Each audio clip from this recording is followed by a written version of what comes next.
Senhor, meus irmãos.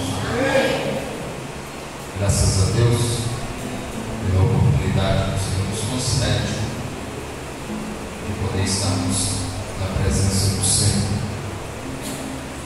Abra sua Bíblia, por favor. Segundo livro do profeta Samuel,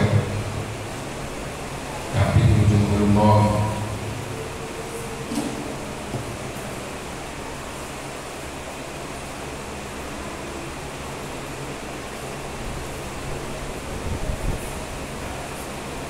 Segundo livro do profeta Samuel, capítulo de número 9.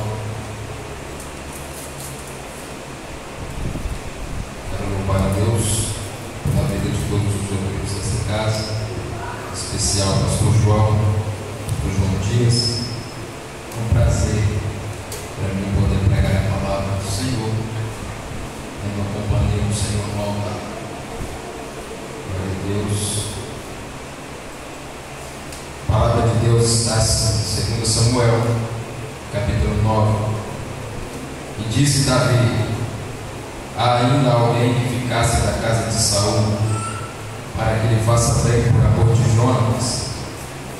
E havia um servo na casa de Saul, cujo nome era Ziba. O chamaram que viessem a Davi. E disse-lhe o rei: és tu Ziba? E ele disse: servo teu. E disse o rei: não há ainda alguém na casa de Saul para que use com ele de beneficência de Deus? Então disse Ziba ao rei: ainda há um filho de Jonas, aleijado de ambos os pés. E disse-lhe o rei: onde está? E disse Ziba ao rei: eis que está em casa de Maquir, filho de Amiel, em Lodebar. Então mandou o rei Davi o tomou da casa de Maquir, filho de Amiel, de Lodebar. Somente esses versículos, com seus assentos, em nome de Jesus. Meus irmãos, o povo de Israel nem sempre viveu o que chamamos ou que conhecemos de monarquia, quando um rei está sentado sobre a cadeira da nação. Mas é desejo do coração da nação de Israel ter um rei que governe sobre eles. E então Saul é nomeado rei sobre Israel. Saul era também um desejo do coração do povo, porque o povo estava clamando por um rei e Deus assim os concedeu. Entretanto, o primeiro ano do reinado de Saul, Saul reina com a coroa e com a aprovação divina.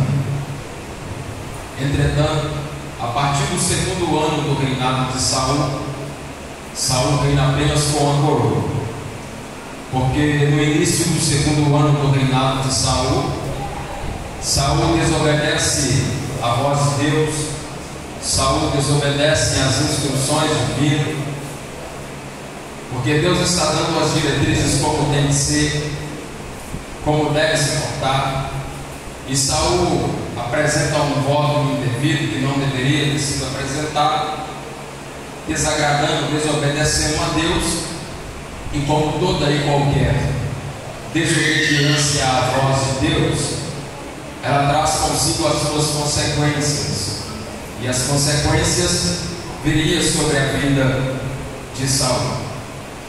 A Bíblia diz que Deus vai falar com o profeta Samuel, e essa notícia seria reportada ao rei Saul.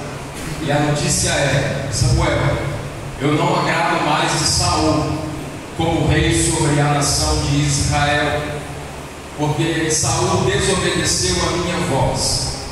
Eu vou tirar Saul e a sua casa do trono da nação de Israel.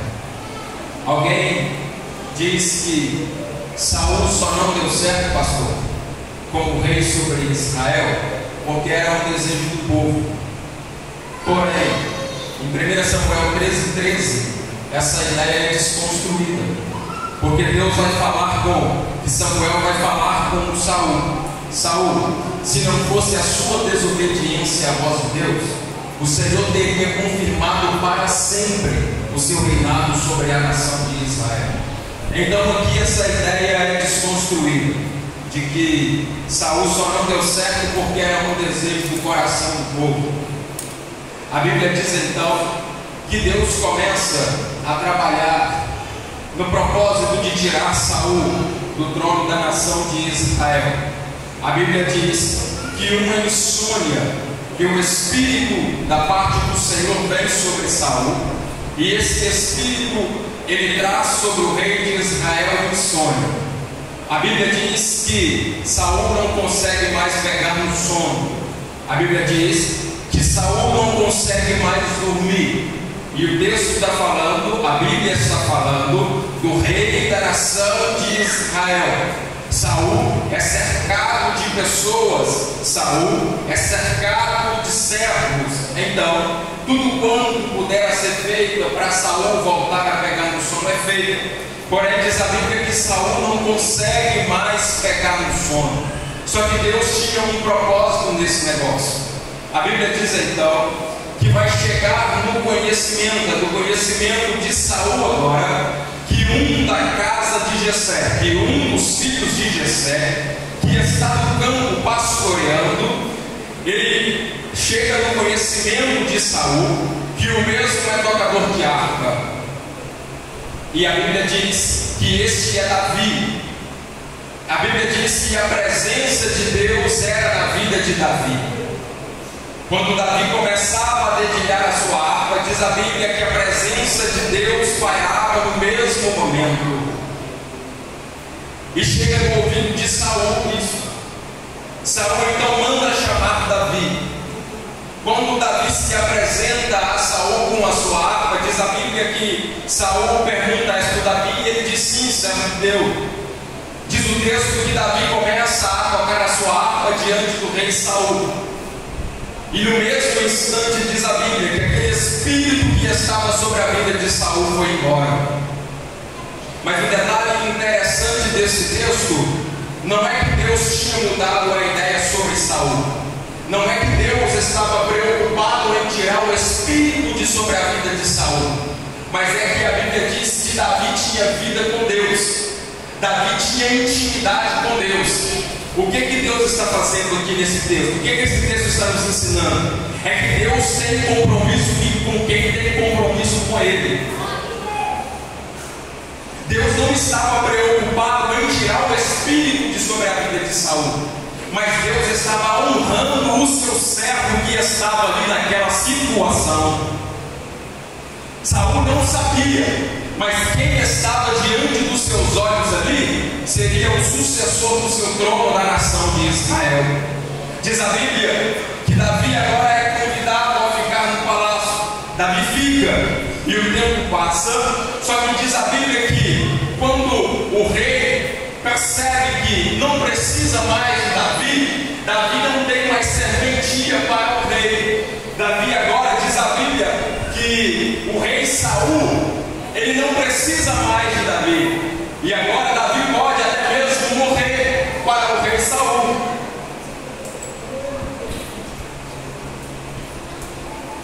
Por quê? Porque enquanto Davi tinha para oferecer para Saul, Saul precisava dele no trono da nação. Mas agora que o problema aparentemente ou momentaneamente foi resolvido, Davi pode morrer.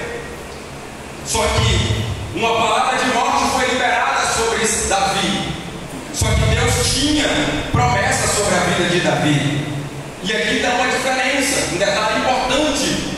Davi recebeu uma palavra de morte, mas só que Deus tinha promessa na vida de Davi. Eu vou liberar isso aqui sobre a sua vida. Alguém pode liberar uma palavra sobre a sua casa, uma palavra negativa, mas Deus está dizendo nessa noite: eu tenho promessa para a sua casa, eu tenho promessa sobre a sua vida, e a palavra contrária vai cair por terra em nome de Jesus, porque a palavra contrária não prevalece sobre a promessa que Deus tem sobre a sua casa. Aleluia, aleluia.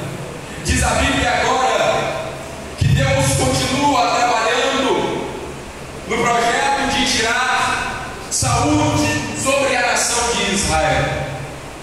Diz a Bíblia que o exército dos filisteus vai suscitar uma guerra.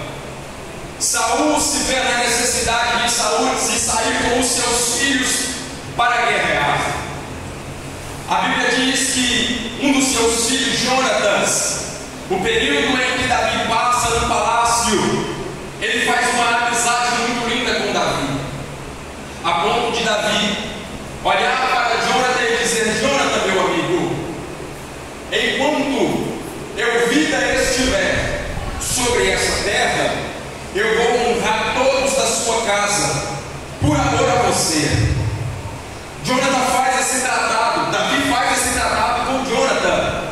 A Bíblia diz agora que a guerra está acontecendo, Saul sai para guerrear, junto com os seus filhos.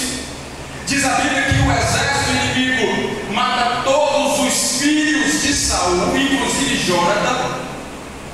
E agora diz a Bíblia que Saul está cercado pelo exército inimigo. Saul olha para o seu servo e diz: pega a sua lança, tire a minha vida, para que eles mesmos não façam isso e se escarneçam do meu corpo. O servo atemorizado não faz. A Bíblia diz que Saul pega a espada do soldado, deita sobre ela e tira a sua própria vida. O soldado atemorizado também tira a sua própria vida. Deus cumpriu com a promessa de tirar Saul e a sua casa do trono da nação de Israel. Só que a Bíblia diz que no período em que a guerra estava acontecendo, a Bíblia diz que Jonathan é pai, e ele tem uma espécie de babá que a Bíblia chama de ama, que cuida do seu filho. No período em que a guerra está acontecendo, a babá pega o seu filho e foge com ele. Só que no trajeto diz a Bíblia que acontece uma queda, e o menino fica aleijado de ambos os pés. E aqui começa um problema muito sério, muito grande na vida desse menino. Justamente pelo fato de que, sei que os irmãos sabem, mas a caráter de conhecimento, naquela época aqueles que eram aleijados não tinham valor para a sociedade. A sociedade dizia que eles tinham o direito apenas de mendigar, pedir esmola, não tinha valor algum. Agora este menino, em que a Bíblia diz que o seu nome é Mefibosete, ele é levado para uma terra chamada Lodebar. Agora nós precisamos começar a analisar, pensar o contexto em que este menino está vivendo. Porque a Bíblia diz que este menino vai para a casa de Maquir. Maquir era um mendigo. Esse menino aleijado de ambos os pés está morando de favor na casa de um mendigo, aleijado de ambos os pés, em Lodebar. Lodebar significa terra sem pastagem, lugar de servidão, terra do esquecimento. Olha o contexto em que este menino está vivendo. O contexto em que este menino está vivendo diz para ele que ele tem que morrer esquecido aonde ele está. Porque para a sociedade ele não tem valor nenhum, é aleijado de ambos os pés. A única coisa que ele pode fazer é pedir esmola, é mendigar, está morando numa terra esquecida. Só que lembra que Davi tinha feito uma promessa. Davi tinha feito um tratado com Jonathan, filho de Saul. E agora quem é que vai ser nomeado rei sobre Israel? Davi. E Davi está no seu trono e ele se lembra da promessa que ele fez. Aleluia. Estou sentindo graça. Aleluia. Davi se lembra da promessa que ele fez para Jonathan. Eu fiz um tratado com meu amigo Jonathan, que enquanto eu vida estivesse sobre essa terra, eu honraria todos da sua casa por amor a você. Então Davi vai perguntar para os seus servos: será que ainda existe alguém da casa de Saul para que eu possa usar com ele de benefício beneficência de Deus por amor de Jonathan. A Bíblia diz que os servos não sabem responder, mas eles sabem dizer que ainda existe um servo de Saul, Davi. Talvez ele consiga te dar essa resposta. Davi então manda chamar, e quando chama é Ziba. Davi chama Ziba e Davi pergunta: será que ainda existe alguém da casa de Saul para que eu possa usar com ele de beneficência de Deus por amor a Jonatas? E detalhe importante que a pergunta é se tem ou não. Só que tem um detalhe: Ziba faz questão, presbítero Elias, de caracterizar os problemas do menino. Davi não perguntou se o menino tinha problema ou não. Davi perguntou se tinha alguém. A resposta é sim ou não.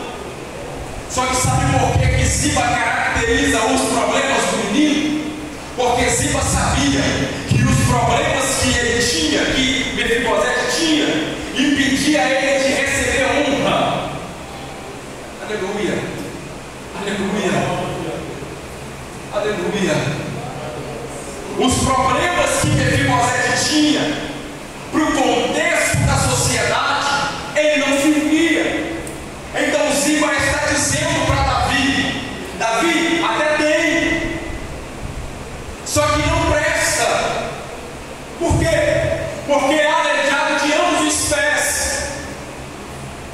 E olha o que Ziba responde para Davi. Quando Davi pergunta onde é que ele está, Ziba começa a dizer: é aleijado de ambos os pés, está morando de favor na casa de um mendigo em Lodebar. Olha o que Ziba descreve para Davi. O que Ziba está dizendo é: pastor, não serve, tem que morrer esquecido. Mas só que quando Deus faz promessa, aleluia, quando Deus libera uma palavra, você não pegou, foi por isso que você não deu glória, mas você vai dar. A sua casa tem promessa, a sua família tem promessa. Eu vou liberar isso aqui. Alguém está olhando para o contexto, eu vou cuidar isso aqui. Alguém está olhando para o contexto em que você está passando. Alguém está olhando para o contexto que o seu filho, a sua filha, o seu marido, a sua esposa está vivendo, e está dizendo: vai morrer esquecido, vai morrer as drogas, vai morrer a prostituição, não tem jeito, não tem saída, vai morrer a cachaça. Mas Deus disse, mas Deus está dizendo nessa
Deus tem honra para a sua casa.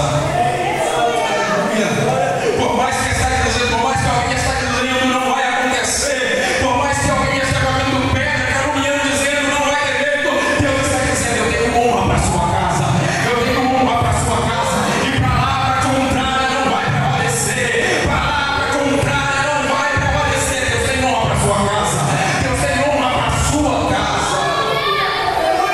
Aleluia. Os soldados vão e buscam Mefibosete. Quando Mefibosete se apresenta a Davi, Davi o pergunta: és tu Mefibosete? Ele disse: sim, servo teu. Davi agora olha para aquele moço e começa a dizer: Mefibosete, a partir de hoje você não vai mais mendigar. A partir de hoje você vai sentar à minha mesa e vai comer pão comigo todos os dias. E tem mais, Mefibosete, eu vou te restituir tudo quanto foi do seu avô Saul, por amor ao seu pai Jonathan. Deus está dizendo nessa noite: eu vou me levantar em seu favor e você vai ver. As trevas está dizendo: a sua casa vai parar, a sua família vai parar. Mas Deus me deu essa oportunidade nessa noite de quarta-feira para abrir minha boca e dizer, declarar sobre a sua vida: Deus tem honra para a sua casa, Deus tem honra para a sua família. É o culto de quarta-feira, a igreja não está lotada, mas Deus tem palavra para você. Deus tem vida para a sua casa, Deus tem vida para a sua família. O diabo está dizendo: eu vou matar nas drogas, eu vou matar na prostituição, mas Deus está dizendo: eu tenho vida, eu tenho vida, eu tenho vida, eu tenho vida, eu tenho vida, eu tenho vida. Receba a graça, receba a graça, receba a graça, receba a graça.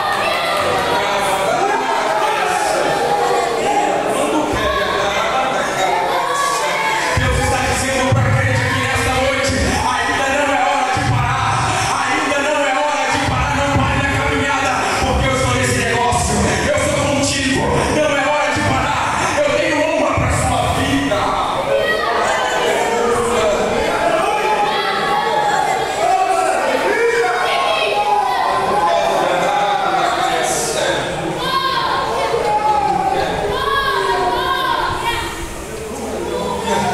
Alguém disse que Deus não fala de culto de quarta-feira. Deus está falando nesta noite. Deus está falando nesta noite. Deus te trouxe aqui nesta noite de quarta-feira para te dar força, para te dizer: eu vou te dar força para continuar, eu vou te dar força para prosseguir. Deus está dizendo nesta noite: eu vou derramar graça sobre a sua vida, eu vou derramar autoridade sobre a sua vida, para você chegar na sua casa, levantar a sua mão e dizer: em nome de Jesus, a vitória é minha, em nome de Jesus. Aleluia, ainda não é hora de parar, ainda não é hora de parar, porque Deus tem honra para a sua casa, Deus tem honra para a sua vida. Eu estou sendo repetitivo nessas palavras, porque tem gente aqui nessa noite que veio aqui dizendo: eu vou parar, eu não vou continuar, porque eu estou indo para a igreja, mas a minha casa está de cabeça para baixo. Mas Deus usa a minha boca nessa noite para dizer: eu vou te honrar, varoa, eu vou honrar a sua casa, varoa. Eu vou repetir: Deus tem honra para a sua casa. Aleluia. Eu quero orar por você. Se coloque de pé, eu vou orar. Aleluia.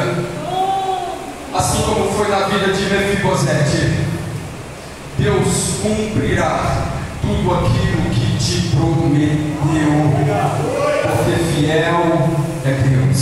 Quando sair dessa palavra, aleluia, eu quero orar por você. Coloque a mão no seu coração. Alguém que tem uma causa, uma necessidade, Deus que faz promessa está aqui nesta noite, e a promessa se cumprirá. Aleluia. Amado Deus, querido Pai Celestial, a tua palavra foi pregada, nada além daquilo que o Senhor me concedeu. Deus, em nome de Jesus, em nome de Jesus, Espírito Santo de Deus, o Senhor conhece o contexto que a sua serva está vivendo. Senhor sabe como ela entrou aqui nesta noite, mas há poder no nome de Jesus. Há poder no nome de Jesus. Cadeias serão quebradas esta noite em nome de Jesus. Há poder no teu nome, Jesus. Deus, em nome de Jesus, o Senhor conhece cada necessidade. Pai, em nome de Jesus, eu te peço, entra com providência nesta causa. O Senhor conhece a necessidade da tua serva, a necessidade que está no coração, no pensamento, em nome de Jesus. Opera, Senhor, em nome de Jesus, a poder do teu nome, Jesus. Nós temos um milagre, cumpra a tua palavra em nome de Jesus sobre a vida da tua igreja, dando saúde física, saúde espiritual, de força, de ânimo, de vigor, para que ela continue na caminhada, que não venha parar, que não venha retroceder, mas que venha entender, Senhor, que o Senhor é fiel para cumprir com a tua palavra. Seja com o teu povo, seja com a tua igreja, em o nome de Jesus. Amém. Amém. Muito obrigado.